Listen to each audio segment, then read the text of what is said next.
Good evening, everyone, and welcome to the Kingsland Mayoral Forum featuring our runoff candidates Grayson Day and Kenneth Smith. If you will, please take a minute to silence your cell phones right now.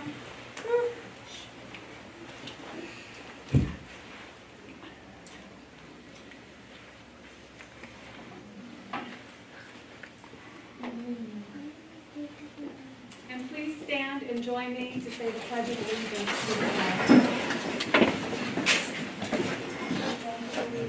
the flag of the United States of America, and to the republic for which it stands, one nation, under God, indivisible, with liberty and justice for all.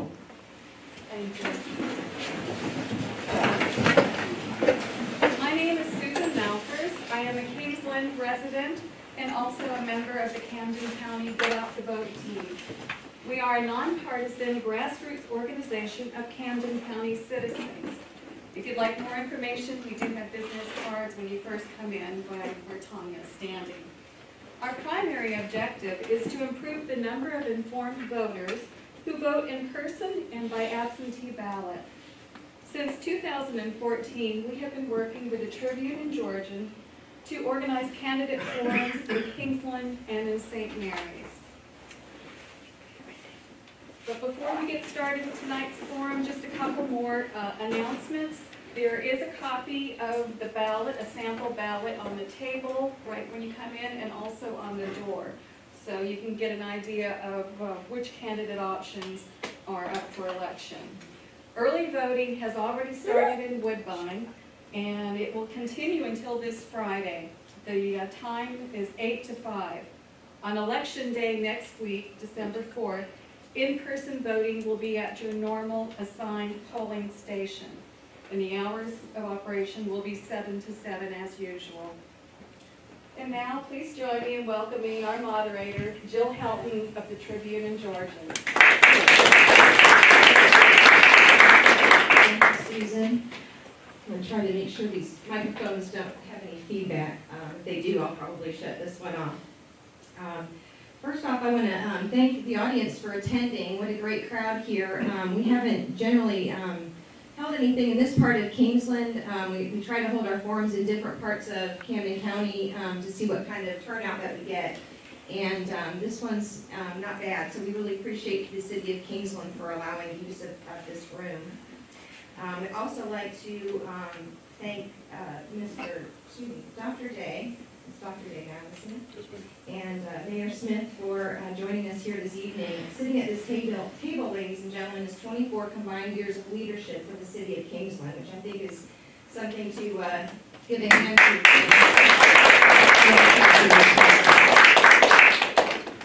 So tonight's forum will cover the same, we'll kind of use the same format that we're used to using in our political forums. The candidates will be given 3 minutes to give an introductory statement, and we'll have a series of questions. I'll try to get through as many as we can.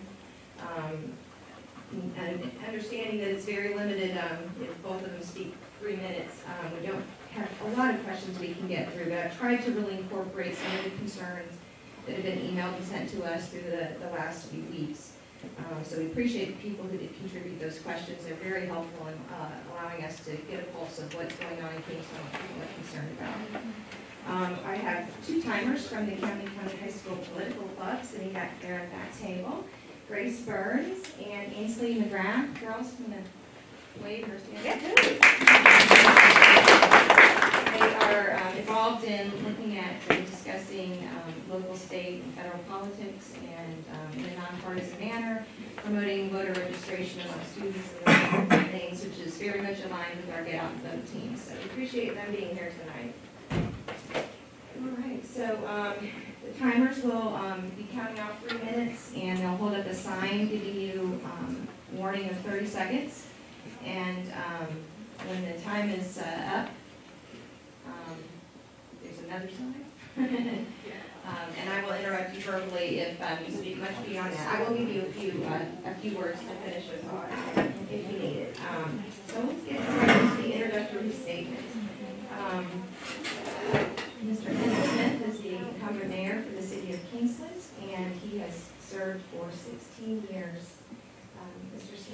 like to give your introductory statement, please? Thank you, Jill. And first off, to thank, was pretty heavy, but thank you, Jill, and to the Board of Get Out team, and to everyone that's out this evening to participate in this program. I'd like to thank you all for coming out to participate. And I'd just like to say basically that I am a resident of Camden County.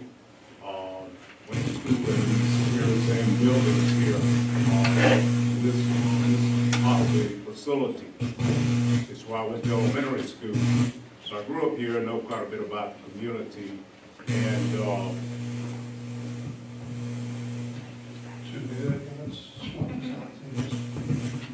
I think maybe y'all, can everyone hear me? Yes. Okay. I think if you stand up, you'd project more.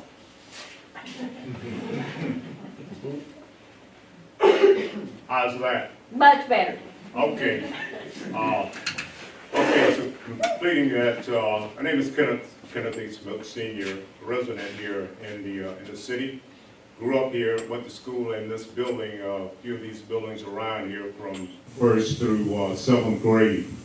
So I'm familiar with quite a bit of the city and what has taken place in the growth in the city as I grew up here.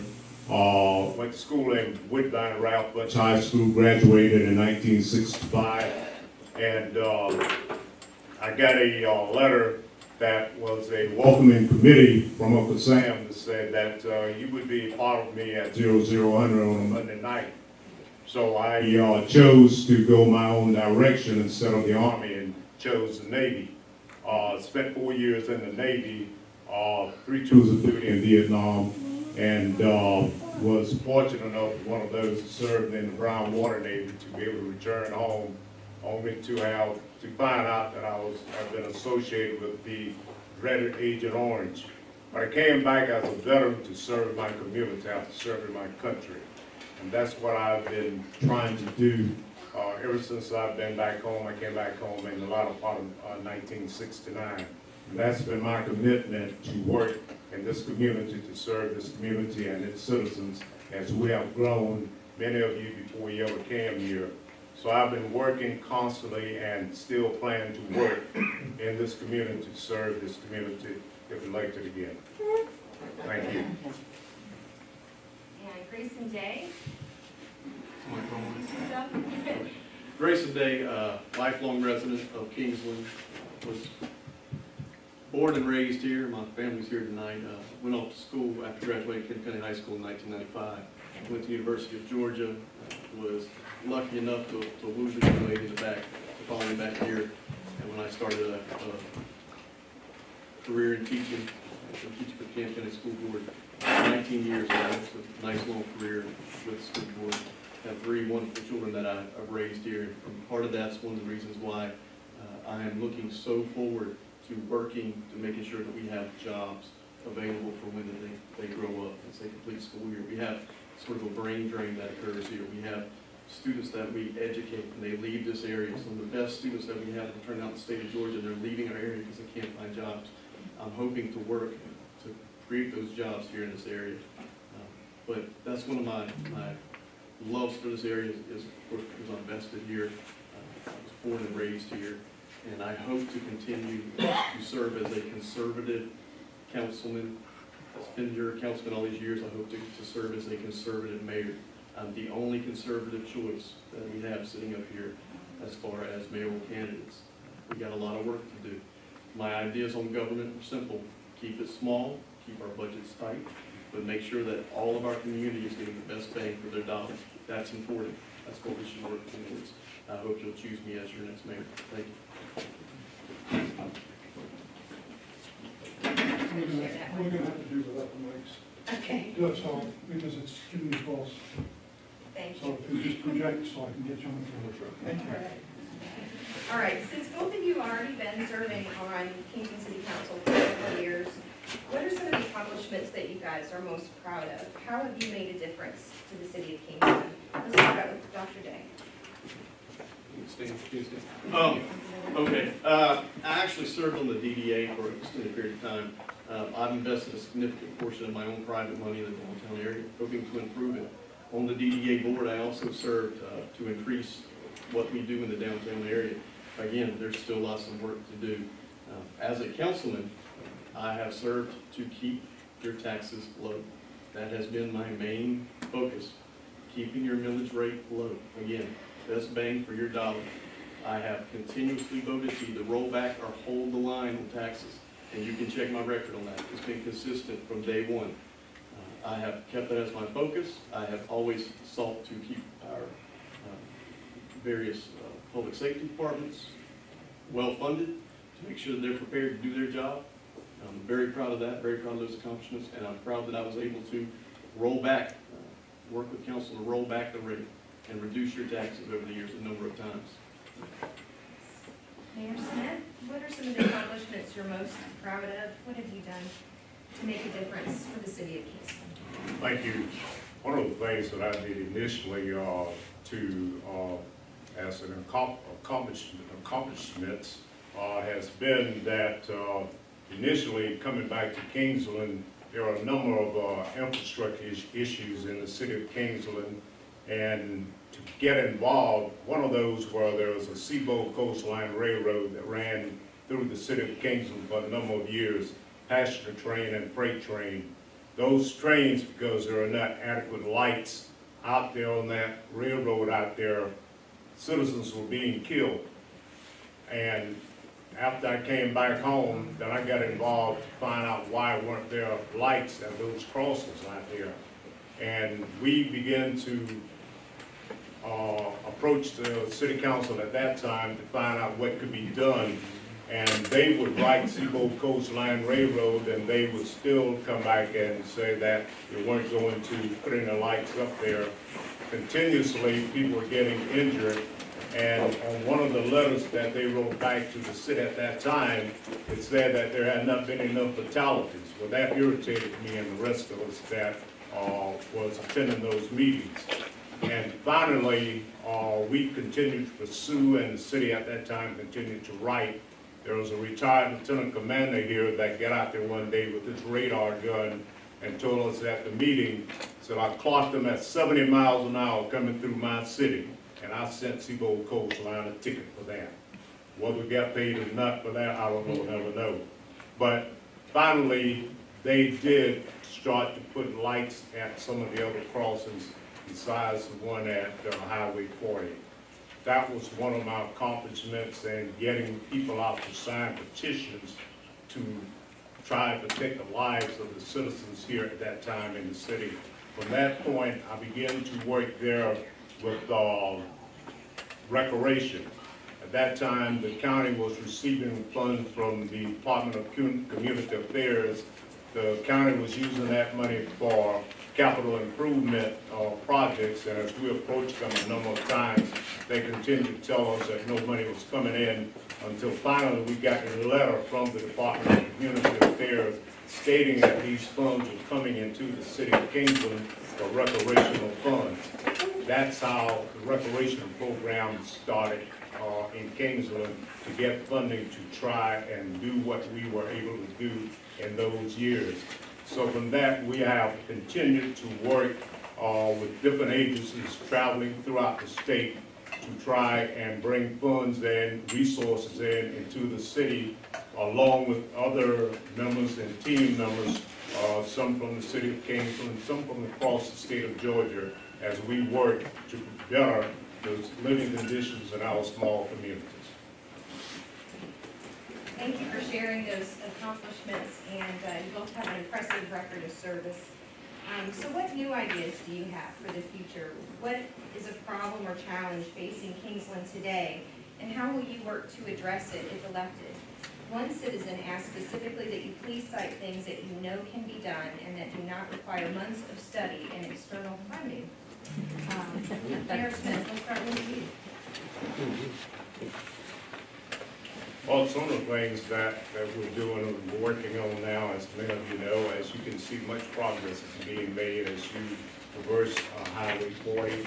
Many of you may not know that the college that's taking place is another pipe dream project that's taking place.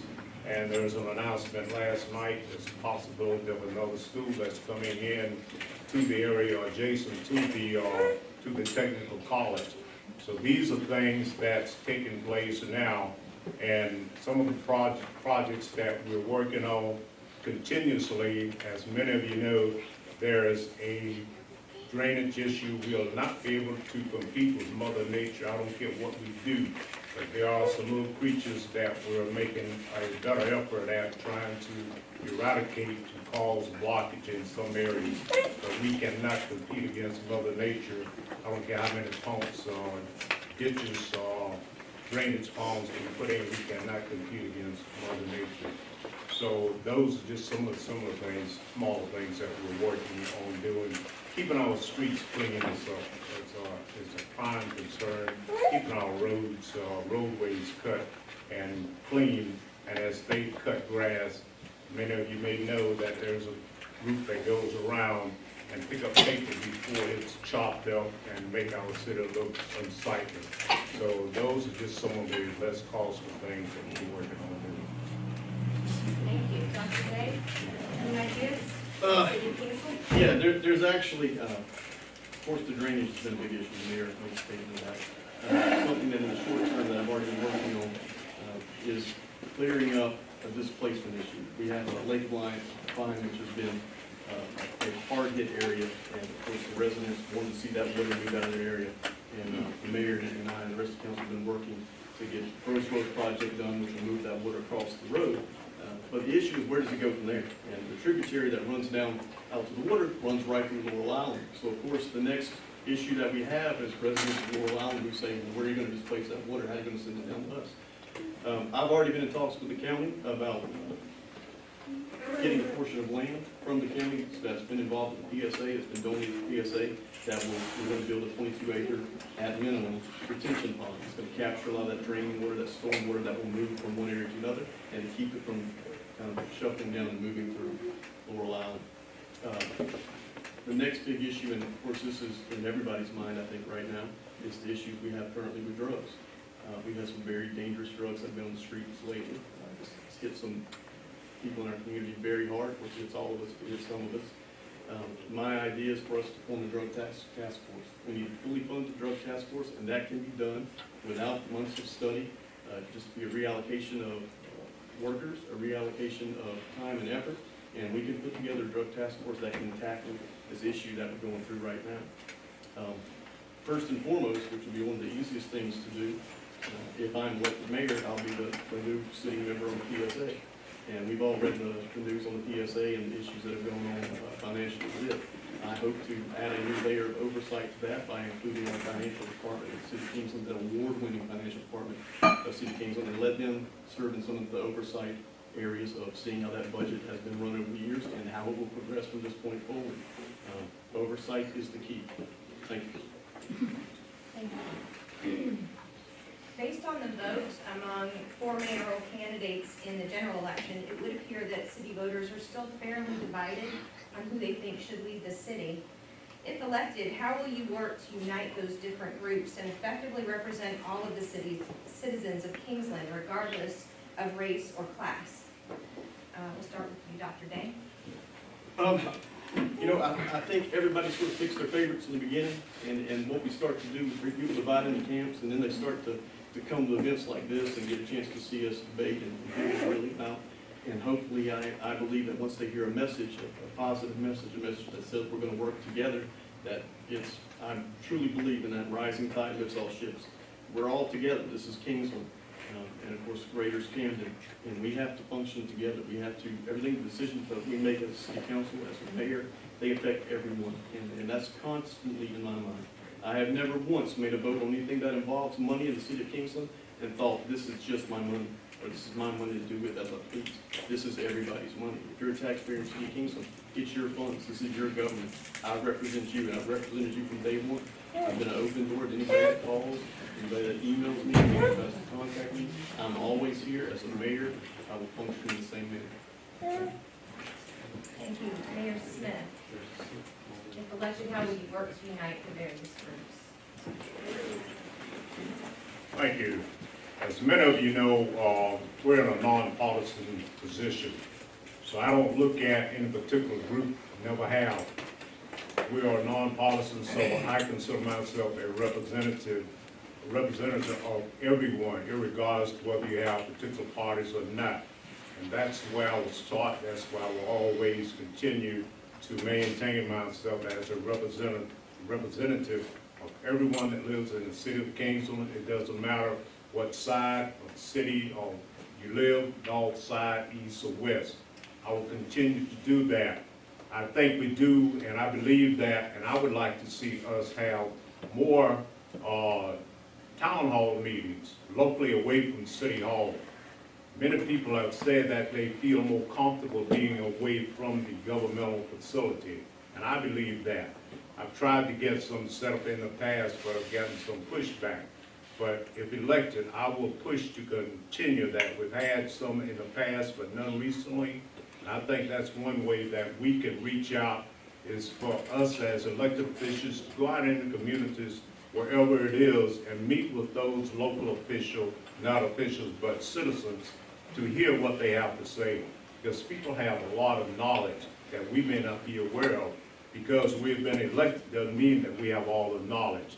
I have always got a lot of information just by listening to individuals throughout the community, wherever they may be, just by listening, not talking, but listening at what they have to say. And it adds a great deal and wealth of information to what decisions I've had to make. Thank you. Thank you, Mayor. Given how well the city and county fire rescue departments have been working together lately, does it make sense at this point to pursue more consolidated operations with the county and the city of St. Mary's? Maybe to include law enforcement and criminal investigations or public works? If not, why do you think it makes more sense to operate your own departments and services? We'll start with Mayor Smith. Well, we have in place what is called MOUs, Memorandums of Understanding. And with these, we're able to work with our sister cities and the county in working together and bringing some of those services together whenever there are emergencies that take place.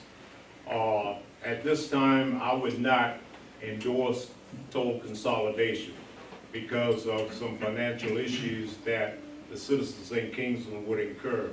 So I would not totally endorse that. There has been some, as many of you may know, in the past, there has been some issues with one of our sister governments trying to not run its own fire department. And I don't believe we can risk taking that chance in dissolving our fire department and our police department.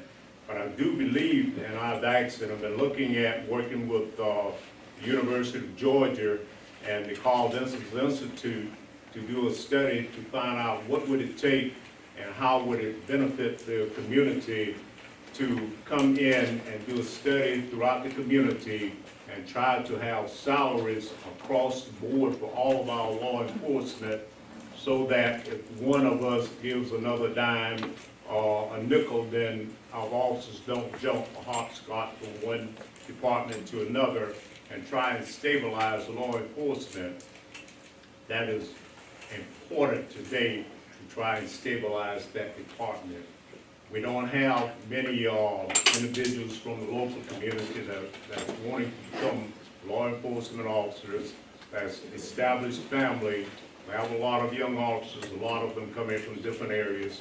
They come in with families, and then they incur sometimes bills and they can't quite handle it, so then they want more money. So we're trying to find a way to stabilize that if we can with law enforcement. Our fire department, they're working great together, and I think we continue to allow that to function the way it is. Maybe at some point in time in the future, who knows, it possibly could come about with some type of consolidation, but that's in the future, I believe, and that's just a part of my take on what we're working on now in the community. The most important is the citizens' safety and welfare and well-being that concerns me and all of those that's involved. Dr. Day? Yeah, so, a number of years back, we had the fire consolidation study performed. They looked at us and said, you know, we should and could benefit from functional consolidation of the fire department. We have moved to that under the command, most recently, of Chief Terry Smith, who's done a phenomenal job for the city. He's doing a phenomenal job for the county. He's a charismatic leader. His people trust in him. They believe in him. The firemen just coalesce right behind him, and he's done a phenomenal job. He's done a phenomenal job for the county. It works in that stance as far as the fire department is concerned. But I'm also a biblical guy, and I understand the idea of not being unequally yoked. The idea of us consolidating further with our sister cities at this point in time does not make sense. Financially, does not make sense. It would hurt us, it would hurt our local citizens. As far as that drug task force that I spoke about earlier, working with the county, working with the sheriff's department, I think that's an absolutely a good idea, a good way that we can function together and work together. But as far as consolidation of the fire department, or excuse me, the police department, that's not a good idea at this time. It's not on the horizon as far as I'm concerned. Our police department is functioning very well. They could be bolstered with a little bit more funding, with some additional training, probably some range time, and any other number of things that the chief would bring to us. I think they could benefit from that. But right now, I think our police department is functioning well. They're under good leadership, strong leadership. I would hate to see us mire ourselves down, bog ourselves down by becoming another city government at this point in time. Thank you. So you touched a little on this in the last question, but staffing remains a challenge for small governments like Kingsland. A former city employee of Kingsland wanted us to ask both of you, how would you approach the issue of retaining good employees and attracting qualified candidates for future employment? Dr. Day, we'll start with you. Doing kind of an analysis of our what we call a pay study of what our employees are getting paid is always a good investment. It needs to occur about every 5 or 10 years. We could do well reinvesting in that to see what's competitive in the job market. We function with a budget though, and we know what we can afford, what our city taxpayers can afford. Unfortunately, and this goes back to what the mayor was saying about the local level and how we pay, we will never be able to compete with, as far as our fire department is concerned, with the base. We will never be able to compete with the benefits that the naval base offers. It's just not possible. Not with our budgets, we can't do it. But I would like to see us continually engaging in studies every 5 to 10 years to see what we can do to raise the benefits for our employees, to raise pay for our employees, to make sure we're retaining them. I have been very strong in engaging the city and the council every single year, making sure that we're involving or including a Christmas bonus. It's very small. Of course, you know, I've had that thrown at me before by other people in council at different points in time. You know, $500, $750, that's a small sum. In my house, that's a big chunk of money. As a teacher, my school board gave me $750 as a Christmas bonus. I'd be thrilled. And I think our city workers appreciate that as well. Little things like that that show that we care, that show that we're focused on them, and that we include them in our decision-making process is very important. They are the city. They drive the city. They're the first people complain to, unfortunately, and they're usually the last people that get things. And so we need to make sure that we're constantly doing what we can to improve their lives, to help their benefit program, and raise their pay whenever it's possible. Thank you. Thank you. Mayor Smith, same question. I believe in trying to pay a person's their worth. But unfortunately, we live in a city and in a time when there's only a certain amount of salary that we can afford. And I think Councilman Day approached that very openly as to what we've all agreed on. We sat down and we talked about these. We will have studies done to try and compare what we're doing with other cities compatible to the size of the city of Kingsland, and we try and base those salaries on that. And as a matter of fact, the Department of Community Affairs sends out a sheet that requires that we do that. We have to maintain that type of rapport with the Department of Community Affairs to ensure that we're paying our staff at least the wages that is compatible with other governments our size. I believe in training. We give and allow as much training as possible for whatever staff, personnel, i.e. police, fire department. These individuals are trained constantly. If there's any other department, there is some administrative staff that gets training. So we encourage training to get as much training as possible, because today's day and time, we're not working and living in a time when now the city clerk does everything with a ledger. Now everything is pretty much IT.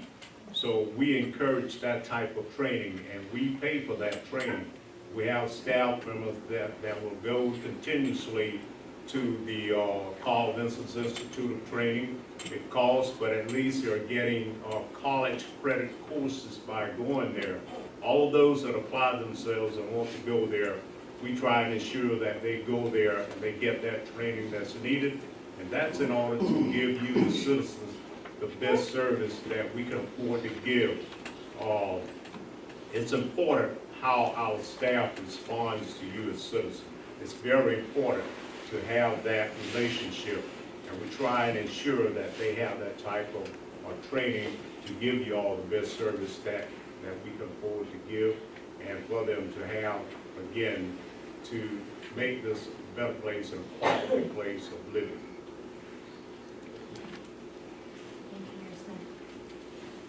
The police officer involved shooting earlier this year led to a lot of emotional exchanges with citizens at council meetings. If you're elected mayor and this happens again in the upcoming term, is there anything you would like to see the city do differently? What were the important lessons learned, and what actions as mayor would you take in handling incidents like this in the future, knowing what you do now? Mayor Smith? Well, as many of you know, I am the sitting mayor at this time. It was during that unfortunate incident. And the night of the incident, I got the call around 10-ish that night. And the chief, as protocol calls for, told me that the incident was then in the hands of the GBI. We turned everything over to the GBI. The GBI took over everything that night, took the city's responsibility of any investigations completely out of that. Between the GBI and the district attorney, as now they have that case, we get very little information about it. We know very little about it. The only thing that we can do is what they have basically requested of us. Do not get involved in what's going on. And I myself have tried to stay out of that. We have been met with a lot of negative protests and chants and calls and name calling and everything else at our council meetings. And we have tried to remain as stable and solid and men as possible at the request of the higher authorities.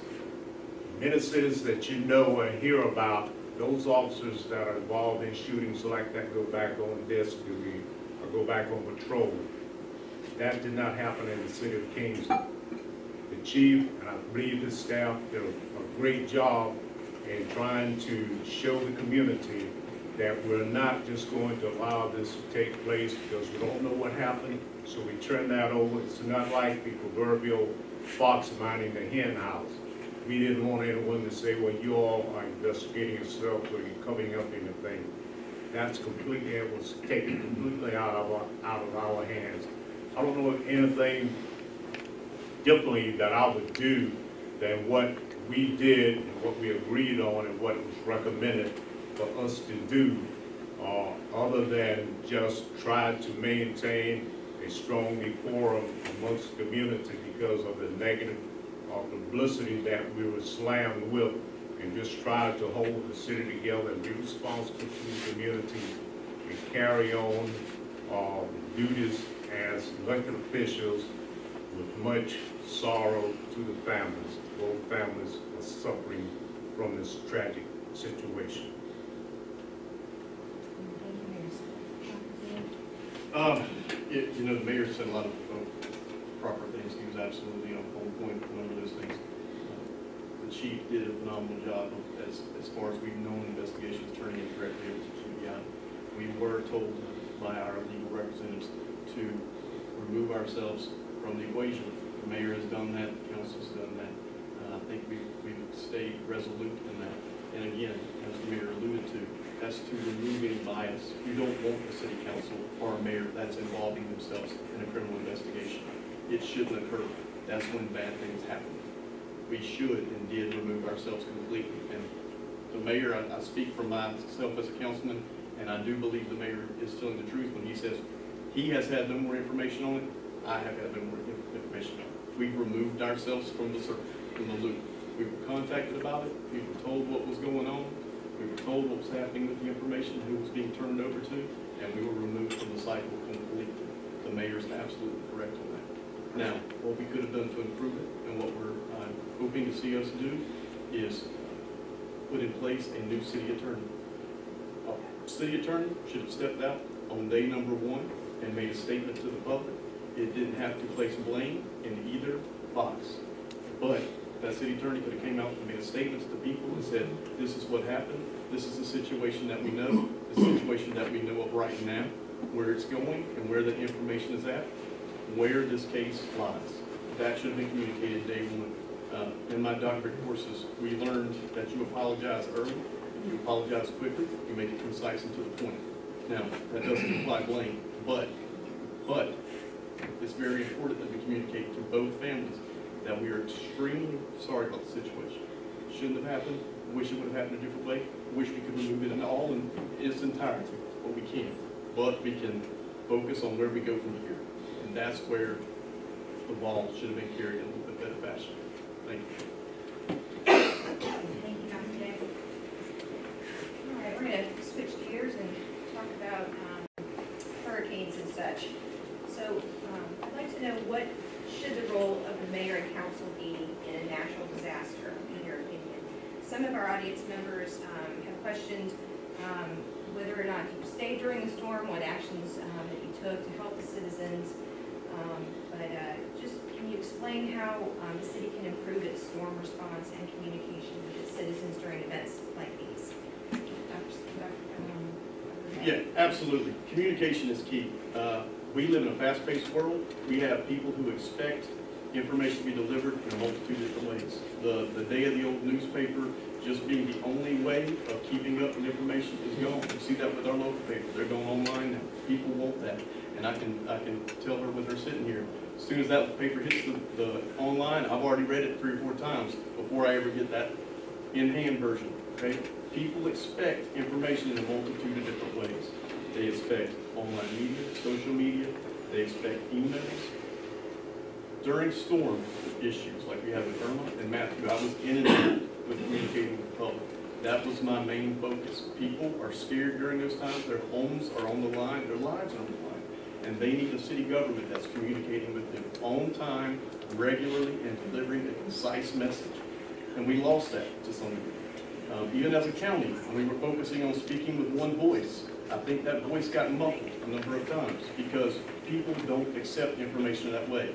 We don't go to the courthouse and look for the tacked up bill that says this is what's going on. People look for information right now. What happened? Let me look it up. Let me pull out my phone and find it. We have to be a city that communicates in that fashion. Now, there's issues that come with that. You communicate too quickly and be wrong. But we do need to be focusing on how do we communicate more quickly and in a way that gets information out to the public more adequately, especially during those times of storms. Thank you. It's unfortunate that we have these situations to come about, but again, as I said earlier, we have no control over Mother Nature and when she decides to bring her wrath upon whoever it may be, wherever you may be. No matter how many preparations or what preparations you make sometime, it still has an overwhelming effect on whatever that we try to do to prevent that. We were inundated last September greatly, and it could have been worse, but many families suffered from that. I believe again that communication is a key. And we try to work with our staff at the EOC Center. And I believe the city of Kingsland tried to work with that EOC staff along with the county and tried to communicate as much information as possible. But unfortunately, there are some media sources individually that really got a lot of distortion out there. And we tried to ask the EOC Center staff to try and communicate as much information as possible, rather than for me to get out there and say something and the information was not adequate. Then you would have citizens saying, well, the mayor said this or the mayor said that. There was inaccuracies going on, rampant. And I was greatly upset at the radio or TV stations out of Jacksonville that beam into Kingsland. And I have been upset with them, not only last year, but for the past years that we've had storm problems and coming on, that they will skip Camden County and go to Glenn County. And I've been very vocal about that. I've spoken and I will continue to speak vocally about that. Many residents go to Florida and shop, but yet when it comes to a time like this, they don't come and respond to let you, the citizens, know as much about what's going on before an evacuation and even leading up to an evacuation. They should have been out there because many of you are able to get those signals from Jacksonville. They were not doing that. And I was very irate to see that they were giving blow by blow what's happening on St. Simon's Island and Jekyll Island in Brunswick. So that's one of the things that I will continue to work on and try and better the communication, because that's important when family lives and when material possessions are at stake. And I know that the EOC Center and staff tried very hard along with the county to bring as much information as possible. We talked a little bit, you guys both touched on drainage, but I know that's an issue that's really important to a lot of citizens of Kingsland, so I want to give you an opportunity to elaborate a little bit. What will it cost to eliminate all of the drainage woes in Kingsland, and what strategy should the city take in attacking this long-standing problem? Mayor Smith. Say, what would it take to eliminate that? To be honest with you, we live in a flat land community. We live flat. It's flat. To eliminate that, I haven't heard any engineers say that there's any way to eliminate that, depending on what type of weather approaches this coast. I don't know whether you can eliminate that or not. Again, I haven't heard them say what can be done. We try and establish the best drainage we can for the minimum weather that we get whenever there is rainfalls. This year we've had at some points in times 5 and 6 inches all of a sudden. And that brought about some high water in certain areas. So we just have to be cognizant of the area that we live in, and that, again, if they have said that there is some way to eliminate drainage problems, again, I'd like to hear them say it and see what the plan is. As far as the cost, I have not heard of a cost.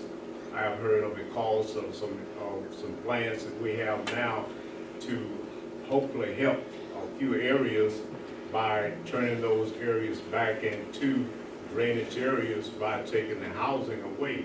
But that's not to eliminate drainage in Camden County or in Kingsland. I don't know whether that's possible or not. I just don't think it is. When last year, all we had, what the weather professionals said, was a tropical depression that hit us, because when you're dealing with a full moon, a high tide, a nor'easter, and 45 to 50 knot winds, I don't know of anything that can stand up against that. We actually have had some studies done, and there's been some information generated. Gross road cost is about $500,000, and it's still not finished. There's going to be some more improvements done there. The West Kingsland project, they're still in the planning phases there, but it looks like it's gonna cost probably about $1.5 million by the time all is said and done. May Creek's about another $500,000 plus. There's a few small areas here and there that need to be worked on, generators need to be purchased, and there's some places we can increase drainage. But we're looking at somewhere around $4 million, probably minimum by all said and done. But there have been some numbers that are floated around out there, and I say floated, they're good solid numbers that we're getting back from our engineers. But there's a lot of work to do, and the retention pond I was talking about earlier is part of that process. But there's going to be a lot of money spent on drainage, but it's important that we take care of it now. One of the things that came before the city was the adjustment of the freeboard. We had a chance to actually raise standards for new built homes that were going to be in low-lying areas and flood-prone areas. Anybody, if you're wondering what the freeboard is, every time we have a storm, FEMA comes out and looks, they say, okay, here's the storm line. Your property, if you're going to build this, if you're going to build a house on this property, it should be X amount of feet above this flood area, this flood line. And when they do that, they say we need to be 3 feet above the flood line. Any houses that are built in this new area, if you're going to put a $400,000 on a house, you better just tack on another $10,000 because you got to raise that foundation. That's important.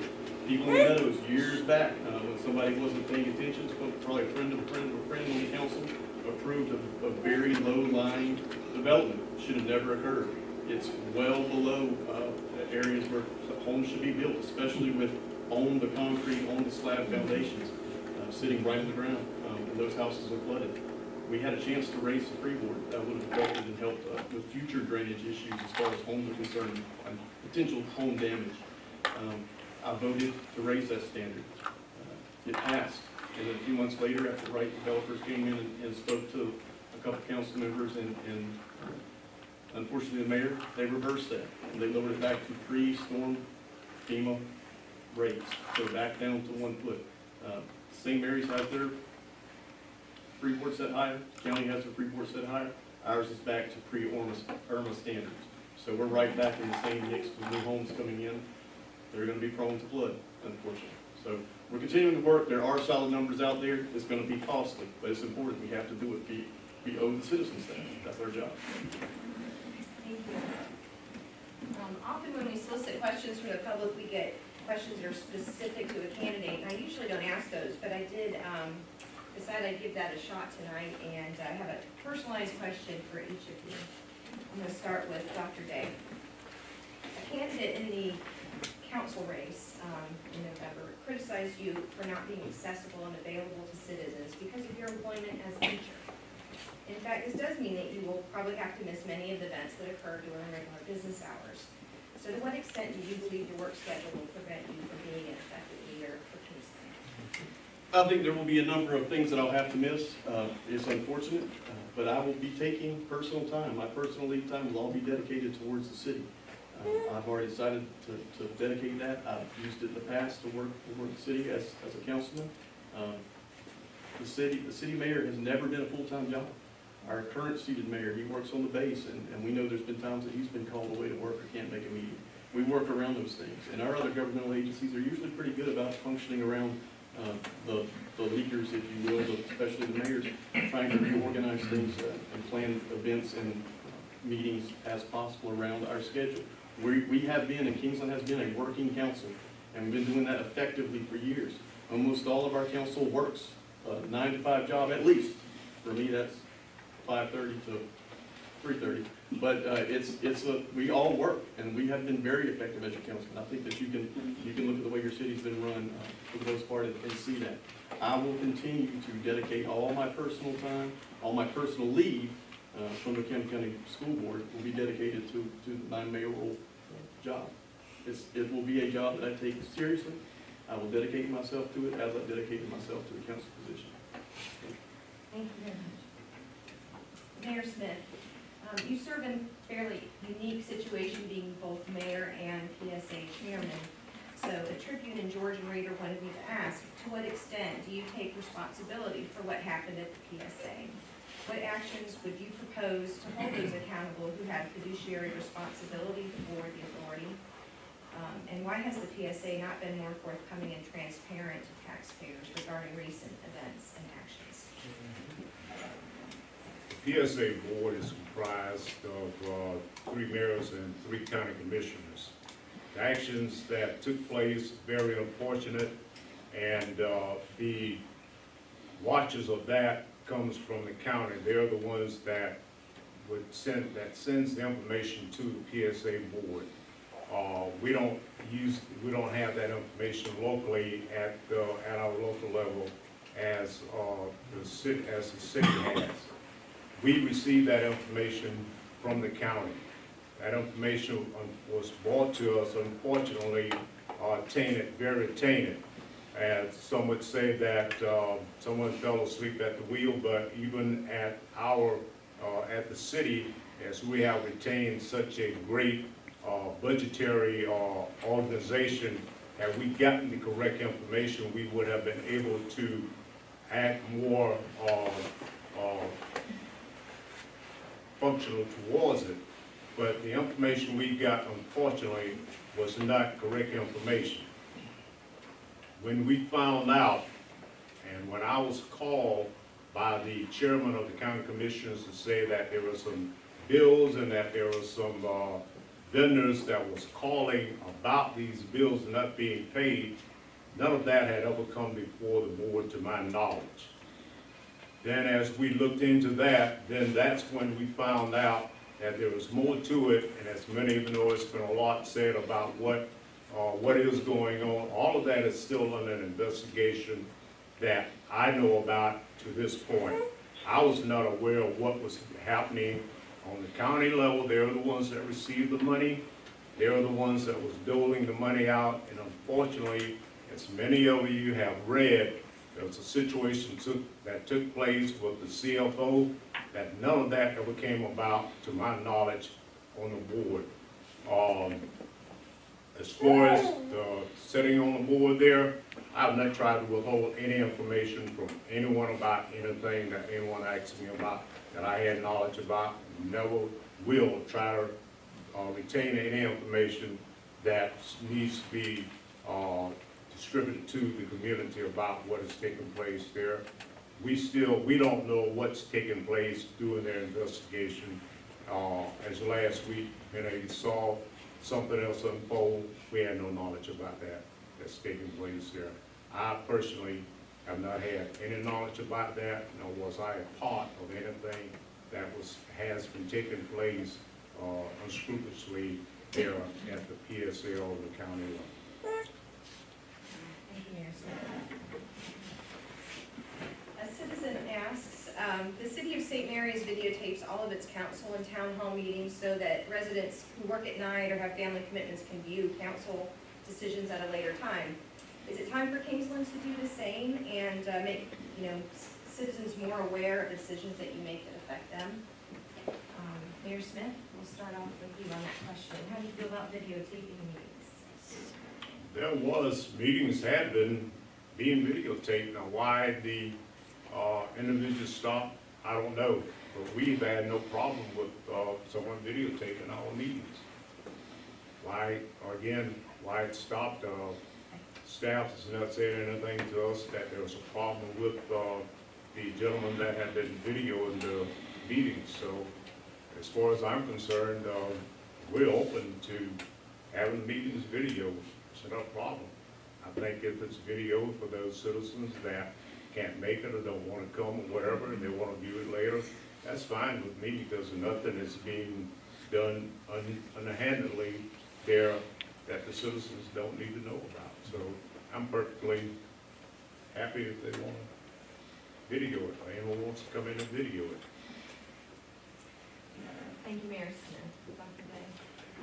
Day. Yes, we're absolutely welcome to that. In fact, the last few months I've been looking into the Cable Act of 1982. I would implore you to go out and look into this. Basically what this says is if you have any TV or cable franchise within the city limits, they actually have to provide a suite of cameras, lighting, and all microphones needed to the local governmental entity to put on a local channel. They have to promise you space on the cable company and on the TV, whether it's a local cable company or TDS, whatever the case may be. They have to allow you and pay for, help fund all the items required to film those meetings. I think that's something that we can engage in As your mayor, I will certainly seek to get us engaged in that, and I will ask our local cable providers to provide those suites to us so that we can start projecting a better city image. Part of that is having a channel. We can run publicity ads for the local events, for local organizations. There may be the possibility of sharing with nonprofits as far as getting some commercials on the programs on there as well. But it'll help us put out a city message in a more timely manner, and that of course goes back to my whole platform on being more communicative to the public. It's important. You guys demand it. It's expected. Thank you, Councilman Day. A couple of Kingsland residents wanted us to ask your opinion about curbside recycling and the future availability of that service. While the city has a drop-off facility that many citizens use, some have complained that it's not a great option for senior citizens or the handicapped. Unfortunately, given the current market for recyclables, this may mean additional cost to taxpayers. So do you favor the addition of curbside recycling to the citizens of Kingsland? Dr. Day. Absolutely. In fact, I think it's important. I think we should engage in it. Unfortunately, she's absolutely right. Costs right now are not making it something that we can incur. We've also engaged the city manager about it almost yearly. Have we put out new RFPs? Have we checked with recycling companies in the surrounding area to see if they'd be interested in offering service to our area? We just can't get them to engage us at a reasonable price. One of our sister cities has a recyclable program, and yes, I use the quote because what they found out is that they're not actually recycling those items at all. They're taken to the landfill and they're paying the tipping fees because it's less costly to the recycling companies to just incur those fees than to actually recycle the products. That's certainly not what we want to do. We don't want to sell you a program that says we're recycling when we're actually not. And I have had that confirmed by multiple sources. That's something we don't want to engage in. As soon as it becomes cost effective and it becomes something that we can offer you that's actually a service where they're delivering on the service, I would absolutely like to see us get a recycling program for City Kingsland, a curbside recycling program. Thank you. Mayor Smith, some comments? I concur with Councilman Day. We constantly, when we have citizens, that would question us about that, and we have continued to have different companies come in, and we look at that to see whether it would be a feasible project to take on or not. And as he said, we found out later that one of our sister cities is doing that. The citizens are paying for that curbside service and thinking that these articles are not going to the landfill, but unfortunately, they're going to the landfill. We don't want to sell the city something and have the taxpayers pay for something that they believe these articles are going to go to the landfill, and all they're going to do is go to the landfill and not go to a recycling program. That's why we tried to set up this volunteer program, because we have many citizens that believe in the recycling program. And what we've been able to do is the recycling items that the citizens take their time to go out there and put out there in those bins.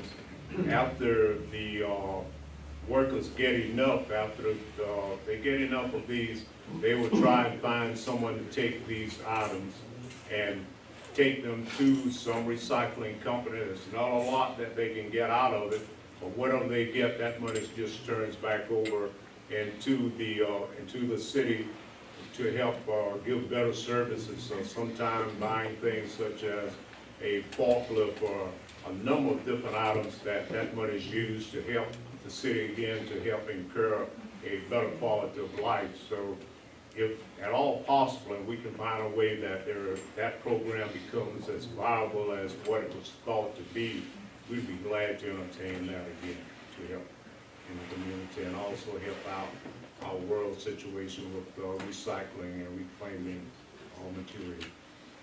Thank you, Mayor Smith. We're going to have a final question, then we'll let you do your concluding statements. Kingsland continues to grow commercially off exits 3 and 6. Are there any plans to revitalize other sections of Kingsland like Highway 17 and the historic downtown? One audience member also asked about the paving of Algate Road. Mr. Smith, would you start? We're constantly looking at ways to improve and bring in commercialism wherever we can fit in and wherever there's properties, and as developers come in and can bring a product in that would be of benefit to the community, we've always been glad to work with them to do that. And so plans for that now, as they come in and request that, and if there's property available, if there is infrastructure available, our planning and zoning department works hard to ensure and work with those developers that come in and make requests that's going to be a viable project for the community, not to bring in something hodgepodge and cause a problem several years down the road. So we are always open to engage that type of talk with anyone that has a project to come into the community. Alligator Road it's a problem there, it's an issue there. It's a county road, and there's been many questions about that because it is not a county road and a city road. So therefore, right now, based on the information that I have, it's improbable that it will be paved down there at this time. But we will continue to look and find out if there's a way to somehow get that done. That is not in the city limits in that area. That was brought about to have sort of a right-of-way to get water and sewer down there. It was promised to be paved, and that's something that's not in writing or structured anywhere to my knowledge. Mayor Smith, Councilman Day, same question. Restate the question, I'm sorry. Kingsland continues to grow commercially off exits 3 and 6. Are there plans to revitalize other sections of Kingsland like Highway 17 and the historic downtown? One audience member also asked about the paving of Alligator Road. Right. So the downtown area has been an issue that the DDA has focused on for years. I mentioned while I was on there, we were focusing our attention there, and of course the downtown development, that's what they're the mechanism for, is focus this area to draw people, foot traffic to this area. The space in which we're meeting in right now, what we've historically called the North Center, was a project that was hoped to bring some kind of a shining star to this downtown area again, and to show people moving through this space and working. I was a big part of getting the JDA and the other economic development groups to be partnered here and to be a one-stop shop for economic development. And part of that process was bringing them together, letting them work together, but also, again, is to having people down here working, vitality to this area, hoping to extend the downtown area a little bit further down. Whatever we can do to increase foot traffic to the area is going to draw in business. Our DDA has been hard at work. We have a downtown development director now who's working tirelessly to increase traffic down here, the right kind of traffic that's going to draw more business down, and that's what we want to see. Alligator Road is actually on the list for the city manager. The city manager has assured me that paving will be tackled in the interim very soon. The city has, at different points in time, promised to pave that road, to establish a good driving path for people that live in those areas. We will make sure that happens eventually. The sooner the better, I know for many of the residents over there. But it's going to take a council and leadership that's focused on getting those projects done. Thank you. And Dr. Day, if you'd like to take a few minutes and give some final statements. Sure. Guys, I'm excited about the future of Kingsland. Kingsland is my home, as stated earlier. I love it here. I chose to come back here, to create a life here, to follow a career here. I've enjoyed my time as council. I think the natural evolution is for me to tackle the position of mayor. I've kind of, I've earned my right. I've battled it out, and I've worked for you as a councilman for years. Drainage is focus. We've talked about that before. Drugs, forming that drug task force is going to be extremely important for us to do in the next couple of months so that we can tackle a growing issue that we have right now. Becoming more communicative to the public, communicating amongst council. I am a teacher, as you all know by this point. A big part of that is visual aids. I have in front of me 2 stacks.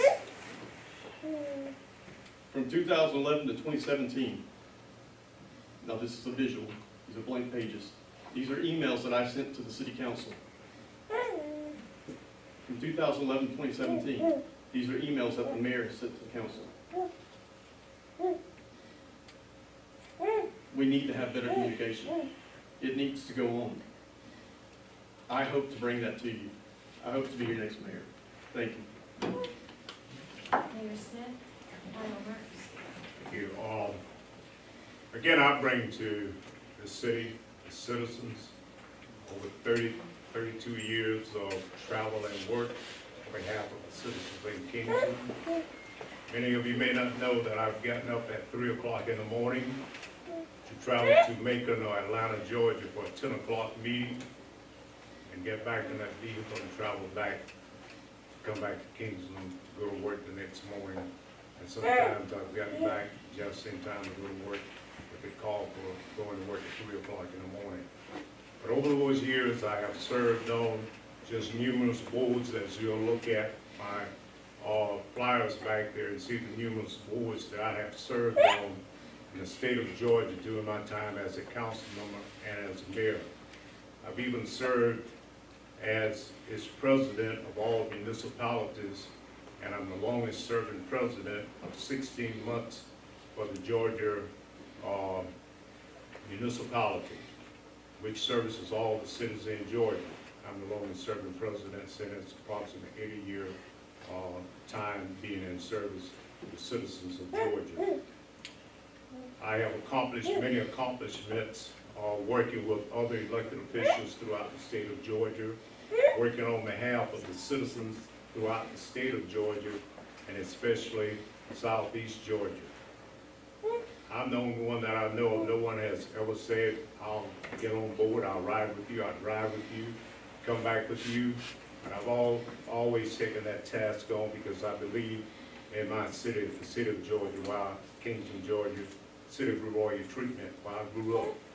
That's why I took this task on. And I will continue to take that task on to meet with our officials in the Golden Dome. And many of you may not know many of the tasks that they've set about to do that will have had so much of and so many negative effects on our daily lives in the city of Kingsland. But because I'm serving with other elected officials throughout the state of Georgia, we've been able to go over to Golden Dome and convince them sometimes to retract some of the laws, ordinance, or regulations that they try to impose. And one of the things we always say, one size does not fit all in Georgia. So what happens in North Georgia, don't try to impose that on us in southeast and southwest Georgia. It's a task to be able to get up there and to try and convince some of the lawmakers that never ever set foot in a city or municipality to know what we have to go through and deal with, but yet some of the rules, regulations that they impose, then it causes a burden to be placed upon us. I have spent 32 years in doing this for the citizens in the city of Kingsland, and I ask for your vote and support and continue this.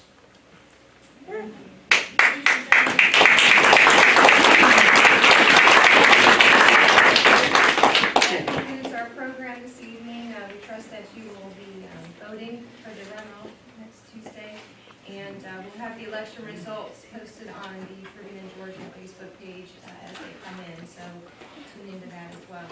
Thank you and have a safe trip home